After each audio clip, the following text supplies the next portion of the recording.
오늘 강의해 주실 강영철 교수님 소개해 드리도록 하겠습니다. 강 교수님은 2013년에 동국대학교 대학원 인도철학과에서 박사학위를 받으셨는데요. 전공 분야는 저는 인도의 상키아 철학과 또 불교 철학 그쪽이신 것으로 알고 있습니다. 그 다음에 금강대 불교문화연구소 HK 연구교수 지내셨고요.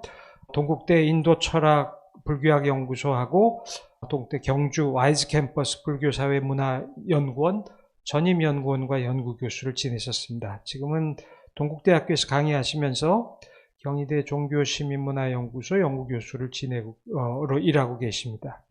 쓰신 논문들을 보면 굉장히 다양한 주제가 있어요. 우리 강 교수님은 지난 상반기 강의 들으실 때 강의 재밌게 들으신 분들이 많은 것 같습니다. 지난번 강의 중에 가장 폭발적으로 조회수가 많이 나와서 벌써 거의 2000회가 될 정도로 많은 분들이 강의를 좋아하셔서 저희가 첫 번째 모셨는데요.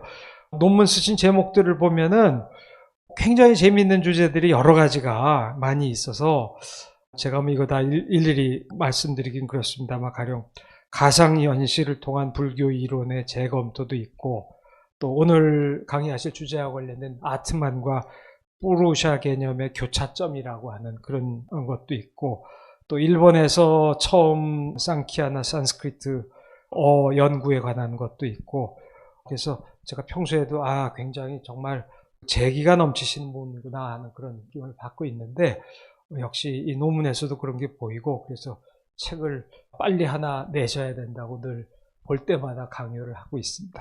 자, 그러면 강 교수님 모시고 오늘 강의를 듣도록 하겠습니다. 박수로 환영해 주시기 바랍니다. 안녕하십니까. 소개받은 강영철입니다. 그 원장님께서 너무 과분하게 소개를 해주셔서 참 부담스럽습니다.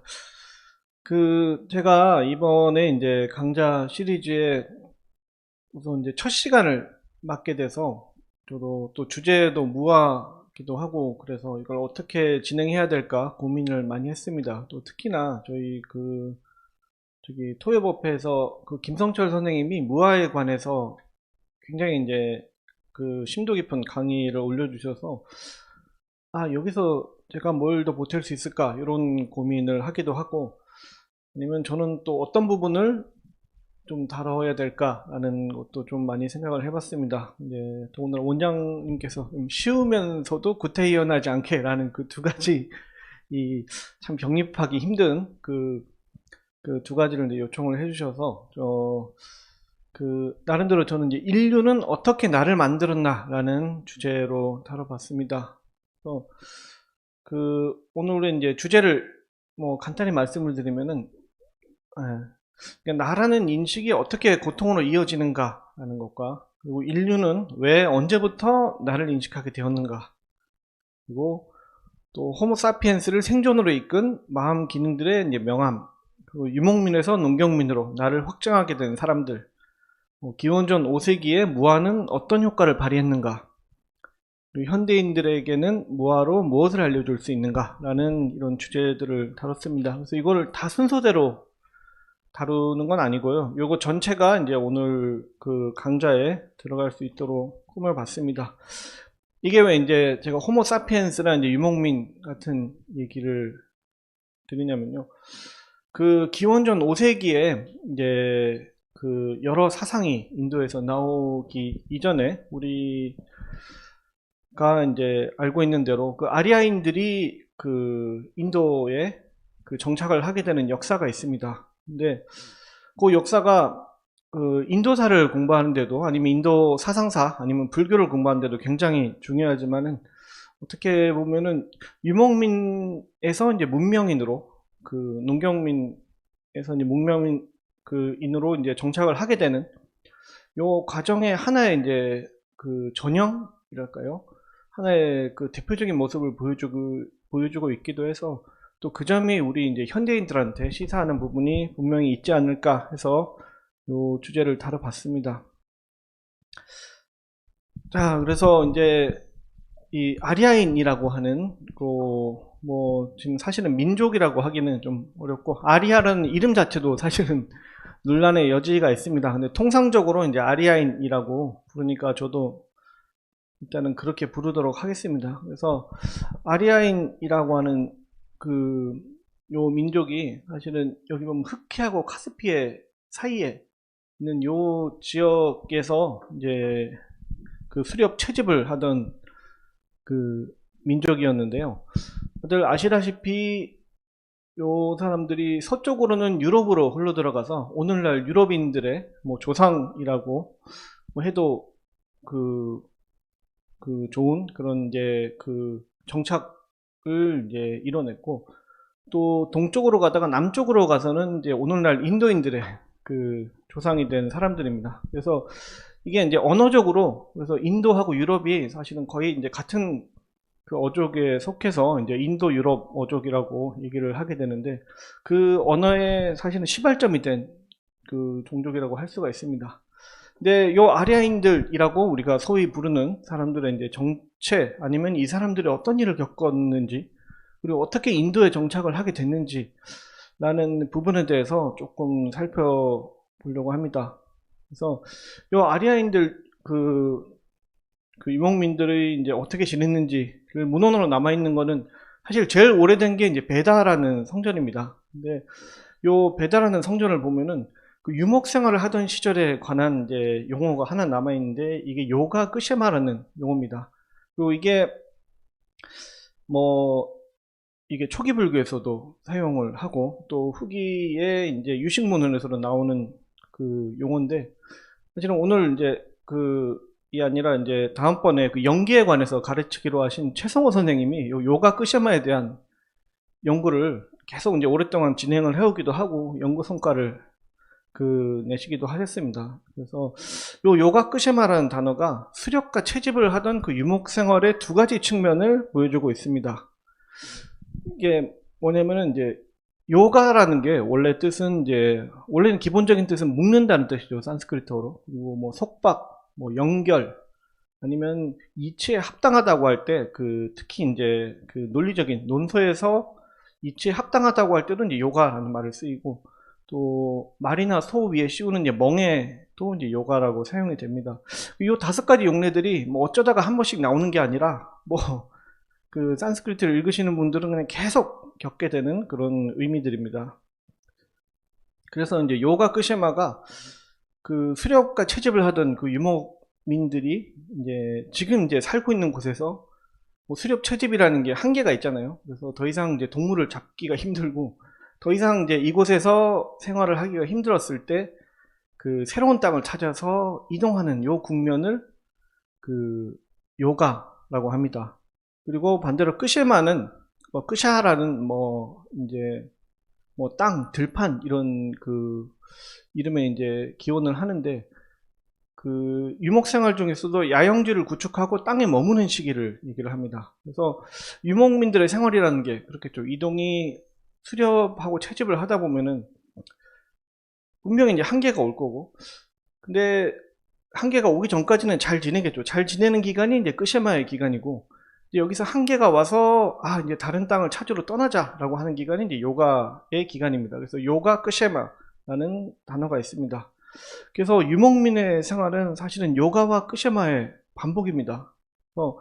이게 근데 요가 끄셰마라는 게 어떨 때는 몇 달 주기로 이런 일이 일어날 수도 있겠죠. 그리고 좀 길 때는 새로 이게 야영지를 구축한 곳이 풍족해가지고 먹고 살만하면은 거기서 100년씩 있을 수도 있겠죠.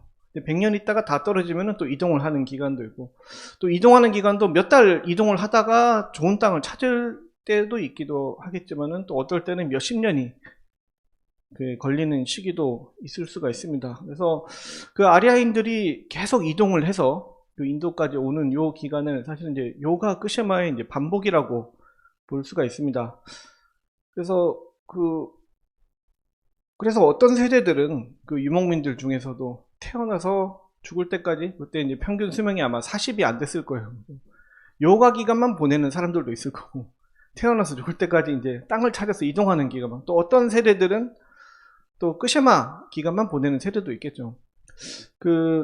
우리도 마찬가지로 그렇잖아요. 그러니까 전쟁을 겪은 세대와 안 겪은 세대로 나눌 때 보면은, 어떤 세대들은 그죠, 예전에 고려시대에 태어났으면 태어나서 죽을 때까지 전쟁만 겪은 시기도 있겠죠.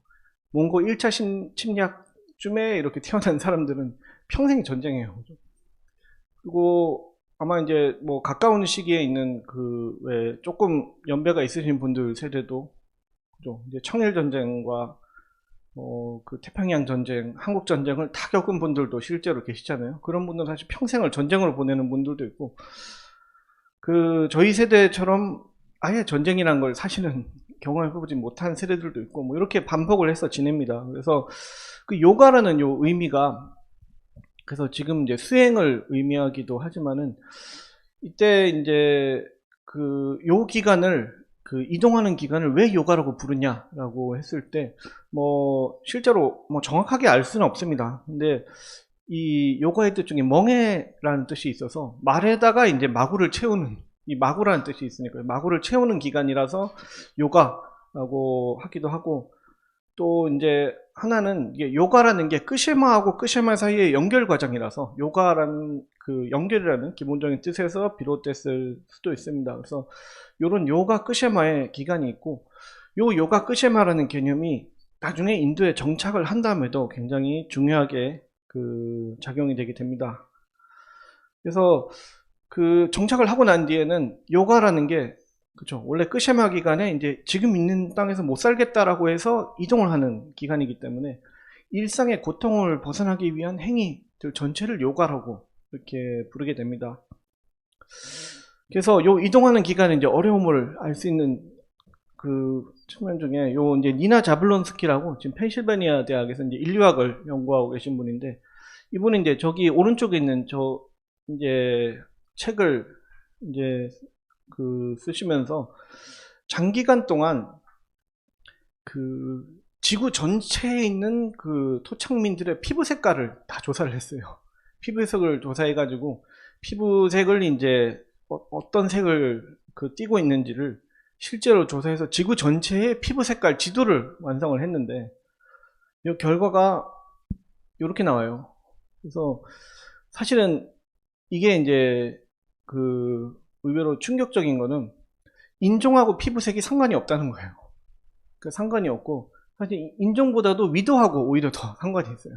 그러니까 같은 인종이라도 그 뭐 상관이 있는 게 아니라, 실제로는 이제 그 햇볕이 많이 비치는 쪽에서는 피부가 좀 까맣고, 햇볕이 덜 비치는 쪽에서는 피부가 하얘요. 그래서 요 아메리카를 보면 알 수가 있는데, 남북 아메리카가 실제로 사실은 인디언들이 다 원래 같은 민족이잖아요, 그죠? 저희 이제 그 몽골인들이 저 북쪽을 통해서 이렇게 아메리카로 쭉 내려왔는데, 그래서 이 사람들이 이제 사실은 몽골 쪽과 이제 같은 계통이다 보니까, 우리처럼 요 인디언들은 그 몽고 반점이 있거든요. 몽고 반점이라고 애기들 어릴 때 왜 엉덩이에 파랗게 나오는 그런 거 있잖아요. 그런 게 이 사람들도 이걸 가지고 있는데, 이 사람들도 사실 거의 같은 인종인데도 이게 피부색이 이렇게 나뉘어요. 가장 하얀 사람들부터 가장 까만 사람들까지 다 이렇게 나뉘게 돼서, 실제로 이걸 좀 더 이제 정밀하게 조사를 해서 그 실제 이제 자외선이 어느 정도 비추는지를 살펴보면은 이렇게 비교가 돼요. 조금 더 알기 쉽게 이거를 나눠보면은 자외선하고 거의 정확하게 일치를 하죠.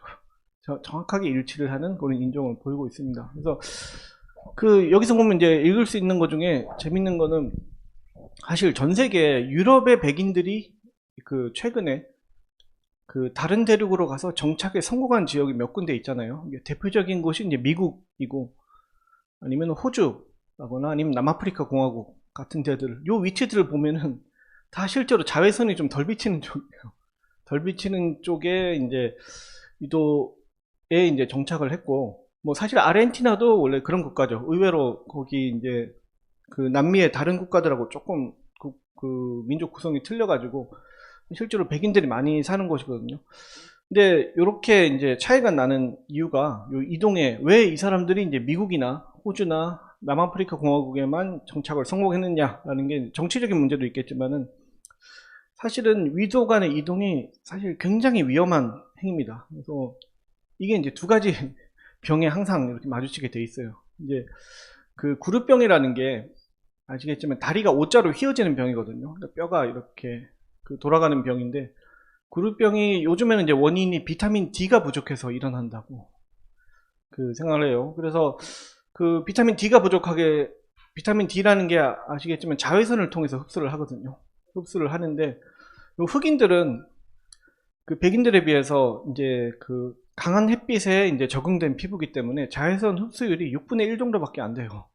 그래서 그 맨하탄에 보면은 가끔 옛날에 초기 정착했던 그 건물들을 이제 파다 보면은 유골이 나오는데, 이제 DNA 조사를 해보면 흑인들 유골인데, 그때 이제 아프리카에서 뉴욕으로 끌려간 흑인들이죠. 이 사람들은 이제 흑인들을 보면은 대부분 구루병이 걸려 있대요. 다리가 휘어가지고. 그래서 사실 인류의 이동이라는 게 저 동서로 이동하는 거는 오히려 간편한데 남북으로 이동하는 게 굉장히 좀 어려운 측면이 있습니다. 그래서 그 까만 사람들이 요 햇볕이 적은 지역으로 이동할 때는 반드시 구루병이 이렇게 걸려요. 걸리고 그렇게 걸린 사람들은 또 죽고 또 조금 또 이렇게 피부가 점점 이제 적응하는 과정을 거치겠죠. 근데 그 적응이라는 게 결국은 이제 피부색이 안 맞는 사람들은 좀 죽고, 그 중에 조금 하얗게 태어난 사람들이 좀 생존하고, 이게 반복되다 보니까 이렇게 나눠지게 됩니다. 그리고 반대로 하얀 사람들이 자외선이 강한 지역에 가면은 이 피부암에 거의 걸려요. 그래서 왜냐면 이제 이 자외선을 훨씬 더 잘 흡수를 하다 보니까. 그래서 이 유럽인들이 미국이나 호주나 뭐 남아프리카 외에는 딴 데는 사실 정착하려고 해도 정착하기 힘들었던 이유 중에 하나가 요 피부암 문제가 있어요.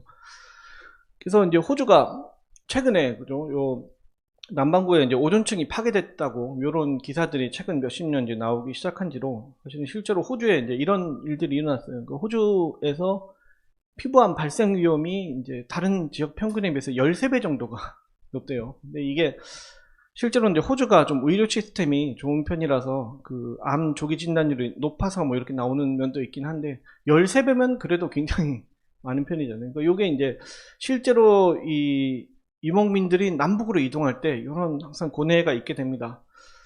그래서 그 여기 이제 하나 이제 논문을 보여드리면은, 최근에 그래서 아리아인들이라고 불리는 사람들은 어떻게 이동을 했는가라고 하는 관련해서 이 DNA 조사가 이제 그동안 올해 이제 여러 논문을 통해서 이루어졌는데, 이게 비교적 2019년에 나온 최근에 이제 연구 결과인데, 여기 이제 저자들을 보시면은 지금 10명 정도가 거론되고 그 외에 107명이 더 있다고 나옵니다.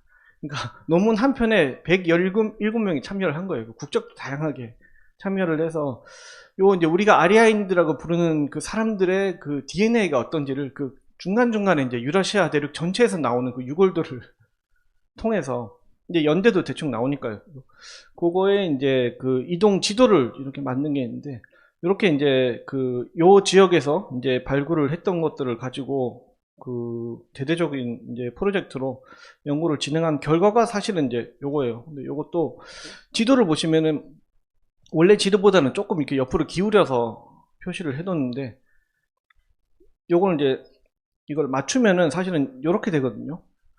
그러니까 요때도 이동이 사실은 동서가 훨씬 더 수월했다는 거를 알 수가 있죠. 알 수가 있고, 인도로 내려온 그 아리아족 중에서 이제 유럽으로 간 사람들보다는 인도로 내려온 사람들이 사실은 실제로 또 훨씬 힘든 시기를 보냈다는 것도 추측을 할 수가 있습니다. 왜냐면 요 내려오는 시기부터는 주로 남북으로 이렇게 쭉 내려오는 요 시기인데, 요 시기에 그래서 적응을 했던 원인 중에 하나는 실제로 이제 혼혈이에요.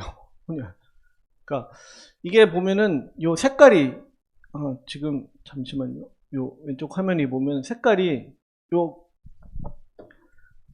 흑해하고 카스피 사이에 요 밑에는 이제 산맥이 있어서 요로는 못 내려가고, 처음에 있던 그 아리안 민족의 이제 그 DNA 이제 전체 구성도가 요 전체를 원래 있던 사람들이 요렇게 파란색이라고 치면은, 뒤에 나머지 동그라미 표들은 요 아리안 혈통이 어느 정도 퍼센테이지로 들어가 있는가라고 하는 요 그 한 사람 안에 그죠 DNA가 어떻게 들어가 있는가를 보면은 실제로 요 퍼센테이지가 점점 낮아지죠. 내려가서 실제로 인도에 들어갔을 때는 거의 안 남아 있어요. 요 혈통이 안 남아 있는데, 이걸 보면 아시겠지만 이제 남북으로 내려오는 기간에 이 사람들이 그죠 피부암에 걸려서 일부 세대는 죽기도 하고, 또 그러면서 이제 적응하는 방법 중에 하나가 혼혈이에요.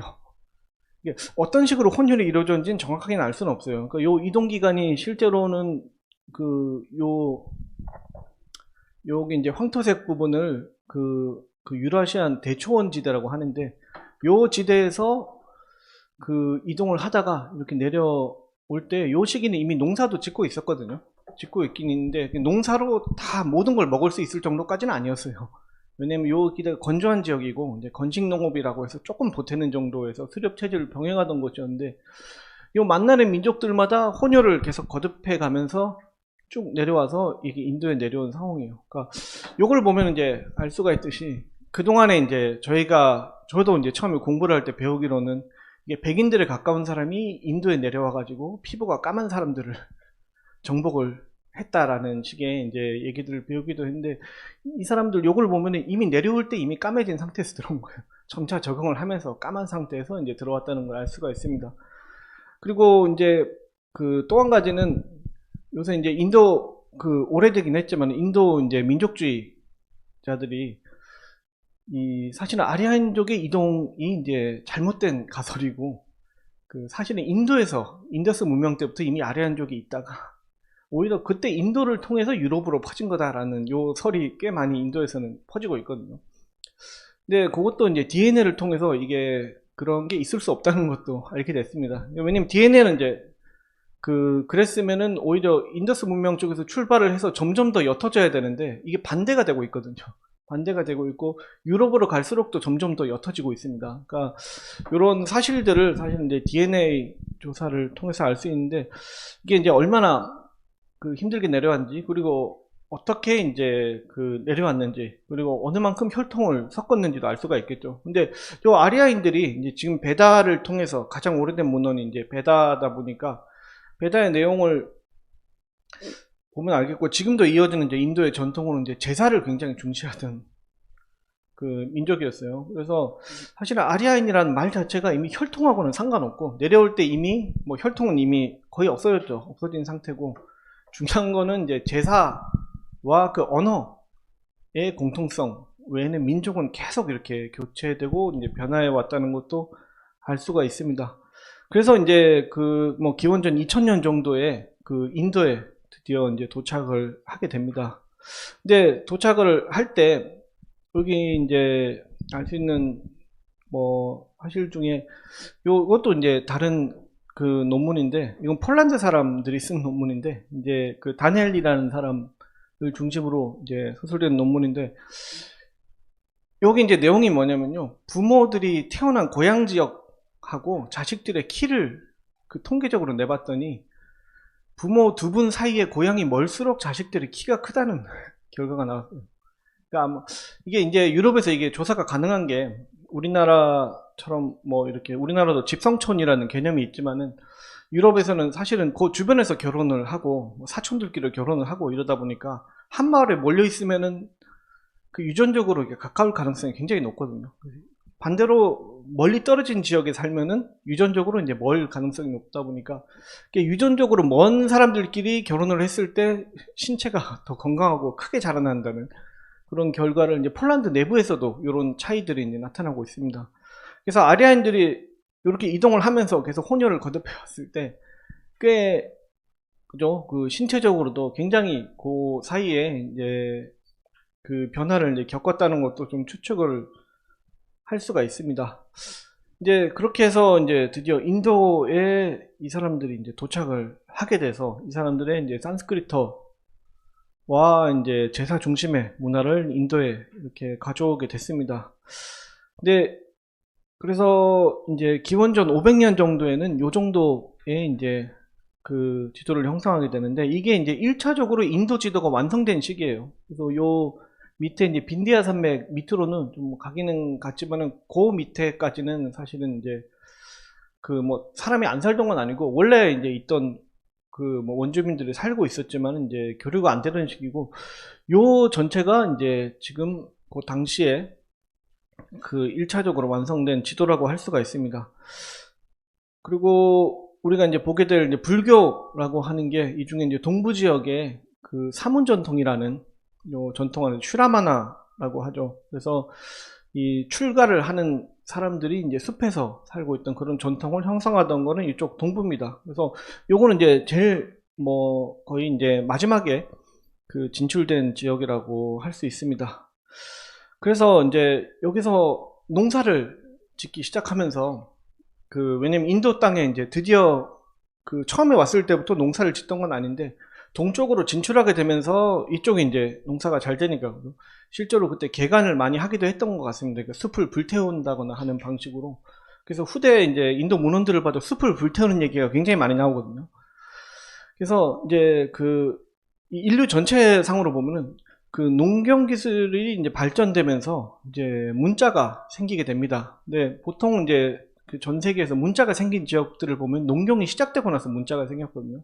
근데 제가 물음표를 해둔 이유는 인도에서는 언제 문자가 생겼는지를 사실 정확하게 모릅니다.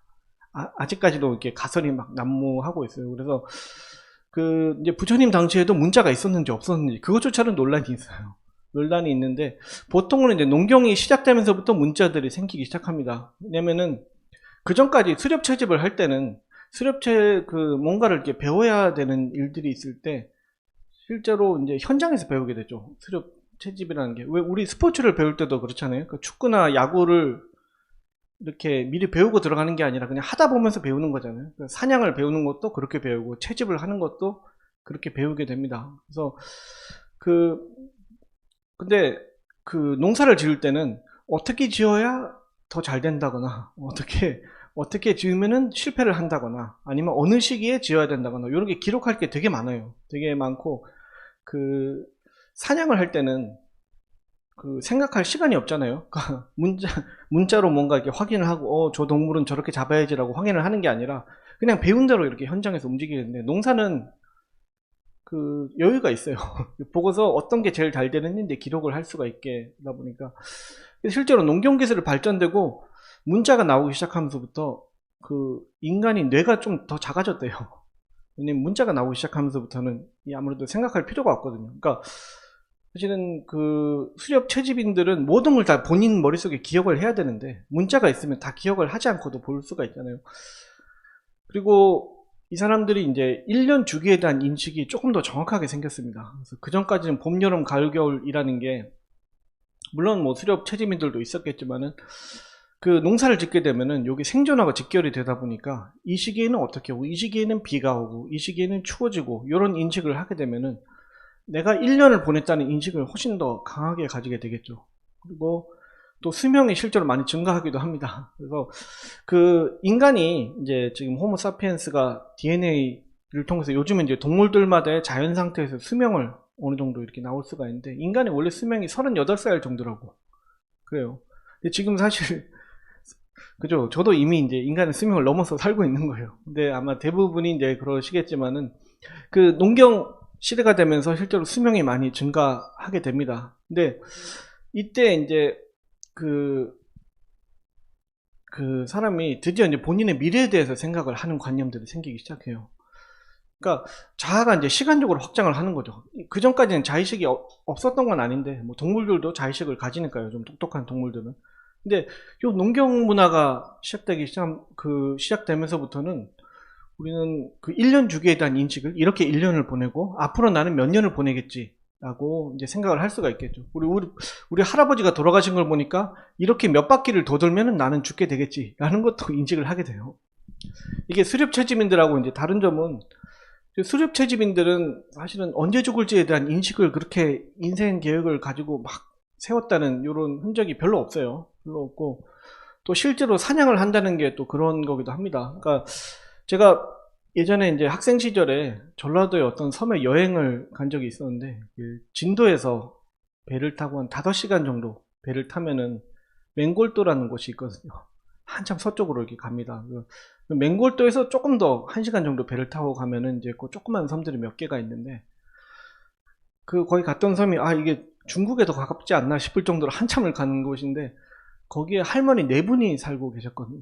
아무도 안 살아요. 크기는 뭐 대학 캠퍼스 정도 크기의 작은 섬인데 근데 할머니 4분이 산다는 건 할머니 4분 다 할아버지가 돌아가신 거죠. 돌아가셨는데 그 할머니의 4분의 할아버지들이 전부 다 바다에서 돌아가셨대요. 그러니까 이게 어떤 뭐 특정한 날에 4분 같이 돌아가신 게 아니라 어떤 분은 젊을 때 돌아가시고 어떤 분은 좀 최근에 돌아가시고 뭐 이러긴 하지만은 언젠가는 바다에서 다 돌아가시는 거예요. 그러니까 이게 수렵채집인이라는 게 실제로 그런 위험이 있습니다. 바다는 물론 더 위험하긴 하겠지만은 실제로 이제 내가 언제 죽을 거다라는 데 인식을 정확하게 가지고 있지는 않는데, 요 농경사회가 되면서부터 내가 언제 죽을 거라는 걸 대충 알아요.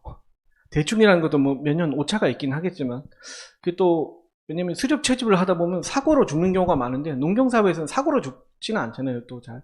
그러다 보면 어느 정도 죽겠지라는 데가 있으면, 아, 내가 언젠가 죽겠구나라는 걸 알게 돼요. 다른 사람들 죽는 걸 보고 죽는 시기가 정해져 있어요. 그러면은 나도 이거를 몇 바퀴 더 돌면은 1년 주기를 언젠가는 죽겠지. 그럼 죽음에 대한 실감이 이제 달라져요. 그때부터 이제 죽음에 대한 두려움이라는 것도 생기기 시작합니다. 그리고 이제 자아가 이제 공간적으로도 이제 확장을 하게 돼서, 그 수렵 채집인들은 내가 가질 수 있는 재산이 내 손에 쥘 수 있는 게 다였어요. 다였는데, 내 손에 있는 장신구들이 사실은 다 전재산이에요. 지금도 이제 집시들은, 그렇죠. 집시들은 전재산을 다 몸에 다 지니고 있어요. 그래서 뭐 저축을 하고 이런 게 아니라, 그 유럽이나 이제 그 미국에 있는 집시들을 보면은 다 그 모든 그 재산들을 장신구로 바꿔가지고 몸에 지니고 있거든요. 그래서 그 사실은 요 옛날에 나치 때 집시들을 굉장히 많이 죽였는데, 아마 100만 단위로 죽인 걸로 이제 알고 있어요. 근데 나치들이 사실은 유대인들은 죽이는 이유가 뭐 이것도 합당하지는 않지만은 나름대로의 그 사상적인 바탕이 있는데, 집시들을 그렇게 죽일 이유는 사실 없었는데, 그 죽였던 이유 중에 보통 이게 얘기가 나오는 게, 집시들이 이제 그 전 재산을 몸에 지니고 있기 때문에 100만 명의 집시를 죽이면은 100만 명의 전 재산을 다 가질 수가 있는 거예요. 그러니까 그런 이제 생활을 하고 있다가 농경사회가 되면은, 정착을 하게 되면 자기 공간이라는 게 생기잖아요. 자기 집이라는 게 생겨요. 그죠? 뭐 실제 자기 집이든 아니든 빌려 사는 곳이든. 그러면은 내 물건들이라는 게, 내가 지니지 못하는 것들도 내 물건이에요. 그죠? 그러니까 집에 피아노가 있으면 피아노를 내가 이동을 하려면 내가 들고 다니지는 못하죠. 근데 피아노는 내 거잖아요. 그죠? 내 거라는 게 좀 더 폭이 넓어지는 거예요. 넓어져서 한번, 그게 이제 어떤 집착을 불러일으키냐면, 한번 그 생각을 해보시면은, 만약에 어떤 사람이 자기 집에다가 요 법당 정도의 그 공간을 놓고서 평생 미술품을 수집해왔다고 생각해보세요. 미술품은 비싼 것도 있고 뭐 비싸지 않은 것도 있고 큰 그림도 있고 뭐 작은 조각도 있고 미술품을 모았는데, 어느 날 전쟁이 나가지고 막 이게 다 다 여기서 이제 그 멸망을 하게 생겼다라는 상황이 오게 되면은, 이 사람은 아마도 이제, 그죠? 그러니까 사람들이 죽으면 어떡하나라는 걱정보다도, 아, 이 미술품들 다 어떡하나 라는 생각부터 먼저 하게 될 거예요. 왜냐면 이걸 들고 도망칠 수는 없잖아요. 들고 뭐 몇 개 큰 것들은 또 가져가지도 못하잖아요. 그러니까 실제로 자기 공간이 생기게 되면은 내 거라는 인식이 있고, 내가 그 가지고 다니지도 못할 것들에 대해서도 이제 집착이 생기는 거예요. 이게 이제 그 유목민 시절에는 없던 종류의 집착이 새로 생겨요. 이게 이제 어떤 면에서는 내 자아라는 게 공간으로 확장을 하기도 하는 거예요. 그러니까 시간적으로도 앞뒤로 내 미래까지 이제 생각을 하게 되는 확장이 일어나게 되고, 그리고 이제 그 어떤 괴로움도 이제 나라는 것보다 내 가족까지도 사실은 그 어떤 그 나라고 하는 범주 안에 들어가게 되죠. 그래서 그걸 알 수가 있는 게, 우리 그 만약에 이제 부모님이 어디 가서 이제 허튼 소리 하면은 제가 창피하잖아요. 그죠? 제가 창피한 게 있어요. 저도 막 이제 예전에 막 저희 이제 어머님이 돌아가셨지만 이제 병원에 막 자주 입원하고 계실 때 보면은, 이번에 이제 병실에서 이제 옆에 있는 사람들한테, 저도 이제 병소발을 갔다가 이제 왔다 갔다 하고 있으면 그 옆에 있는 아줌마한테 계속 막 아들 자랑을 막 계속 하고 계신 거예요. 우리 아들이. 그럼 제가 창피해가지고, 이게 사실 저하고 상관없잖아요. 그냥 그렇게 나쁜 일은 아니잖아요. 그죠? 나쁜 일은 아니고 좀 과장이 있을 수도 있겠지만, 뭐 그렇다고 막 이득을 취하려고 하는 뭐 행위도 아닌데도 괜히 제가 창피하고 막 이런 게 있어요. 그러니까 조금 이제 나라고 하는, 내 자아라고 하는 게 내 가족까지 확대가 되는 거예요. 아니면 또, 그죠? 자식들에 대해서도, 왜 우리나라가 이제 특히 그런 일이 많은데, 자기 자식에 대해서 뭔가 그 자기 인생의 어떤 제도전이라고 생각하는 분들이 있잖아요. 그러니까 자기가 못했던 걸 시키려고 하고, 자기가 이루지 못했던 걸 하게 하고, 이제 또 내가 살아보니까 이런 건 필요가 없더라, 이런 거는 굉장히 중요한데 내가 놓쳤더라, 이런 걸 자식들한테 막 시키잖아요. 이게 그 자아가 이렇게 확장되게 되는 거예요. 그러니까 이게 사회가 안정이 될 때는 그 자식한테 그런 요구를 할 수가 있게 되는 거예요. 뭐 농민의 생활 때랑은 이제 전혀 달라진 양상이죠. 그래서 예전에는 없던 종류의 집착이 생기고 예전에는 없던 종류의 고통이 생기게 돼요. 이게 이제 자아가 시간 공간적으로 이렇게 확장을 하게 되는 그런 이제 그 상황이 일어나게 됩니다.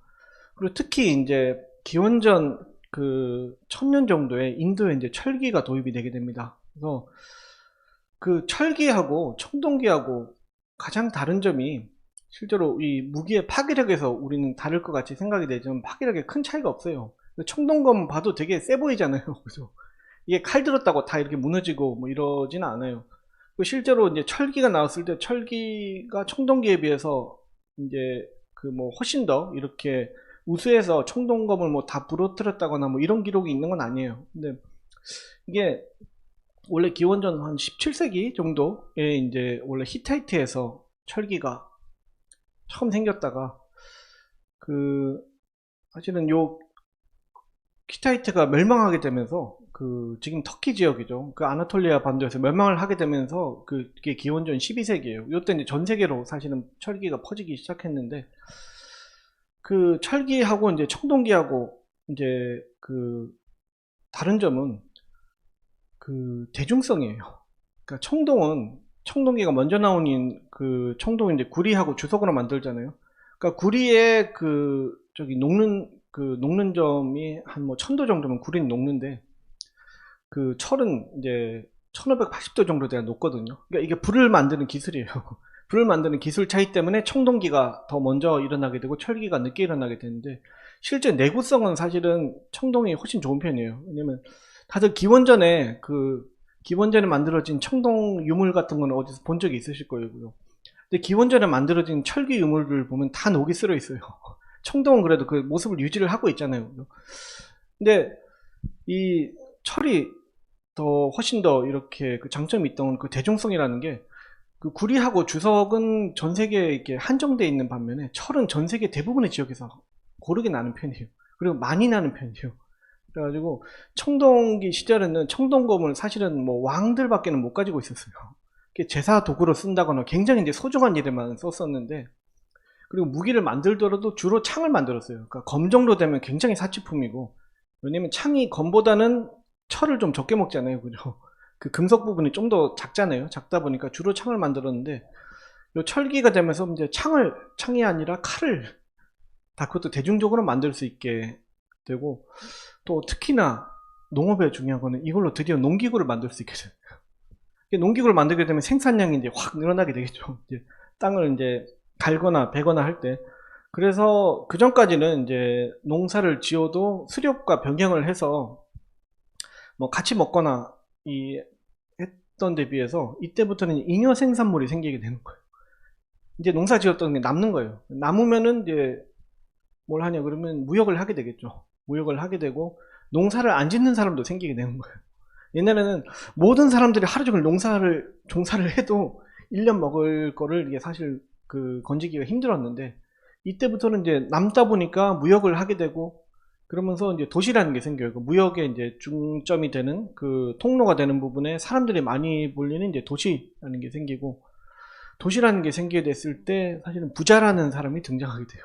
그러니까 불교에도 이제 보면 장자라는 사람들 나오잖아요. 근데 부자라는 게 뭐 그전까지도 빈부격차가 없었냐면 그건 아닌데 근데 사실은 농사 지을 때는 기껏해야 저 집이 땅이 더 많아서 더 많이 짓는다거나 아니면 비슷하게 짓는데 우리 쪽에 이제 식구가 많아가지고 우리가 좀 더 힘들다거나 뭐 요 정도 차이였는데 부자라는 거는 그렇죠. 농사 짓는 사람이 100년 정도를 지어도 모을 수 없을 만큼의 재산을 가진 사람이 부자들이잖아요. 현대에도 그렇잖아요. 그죠? 근데도 웬만한 이제 월급을 받고 있는 사람들은 1년에 1억을 저축하는 게 거의 불가능하죠. 불가능한데 만약에 이제 1년에 1억을 저축한다고 해도 100년을 저축했을 때 100억이잖아요.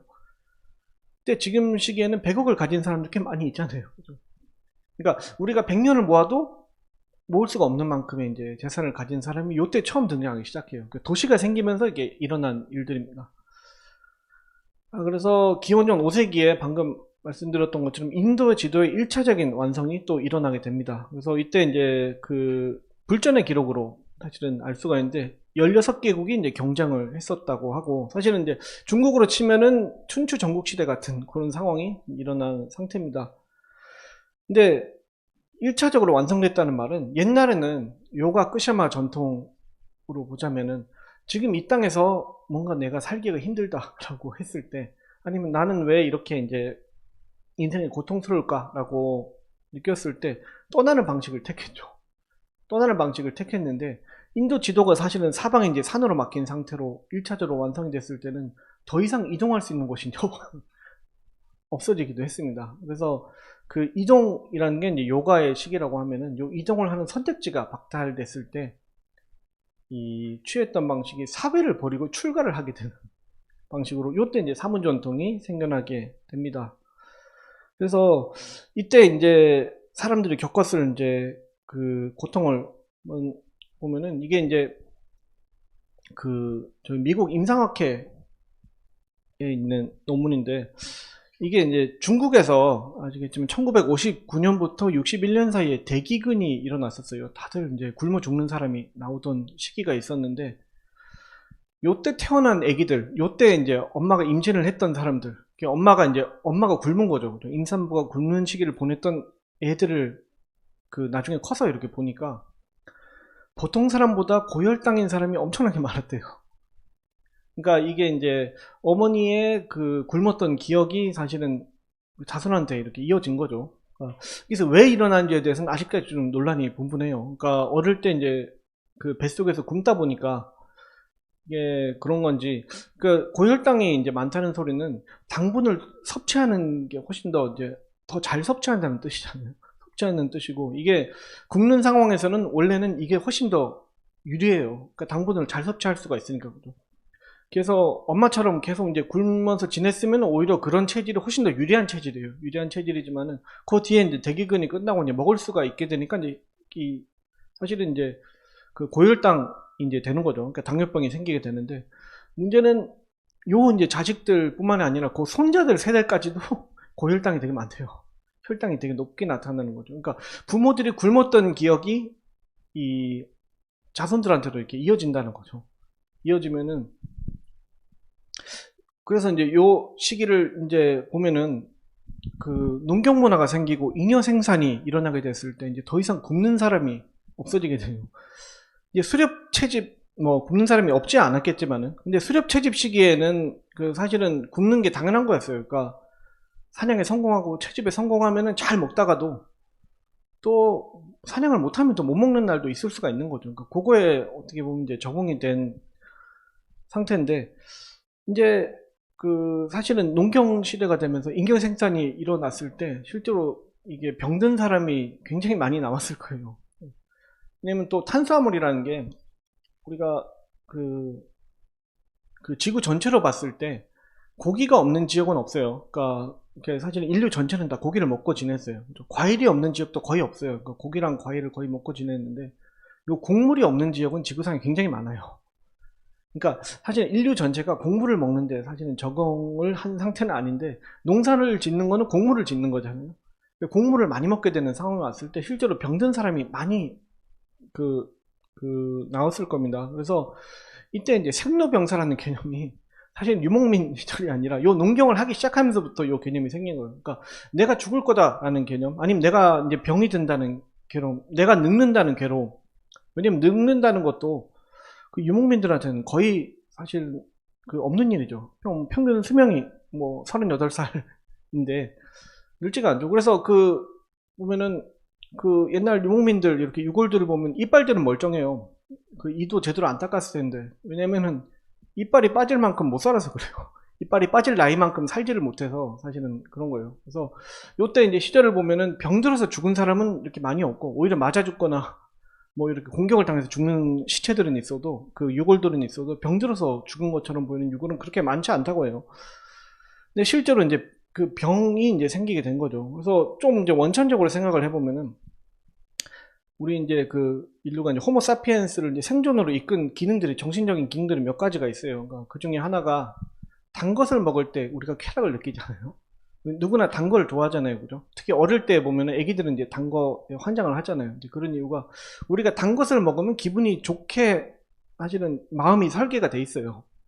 근데 그게 왜 그렇게 했냐면 우리가 그 인류가 처음 생길 때 아프리카에서 생겼기 때문에 아프리카에서 사실 인간은 누구나 이제 당분을 어느 정도는 섭취를 해야 살 수가 있잖아요. 당분을 섭취하지 못하면 죽는데 아프리카 사바나에서 그렇게 당분을 섭취하기가 쉽지가 않아요.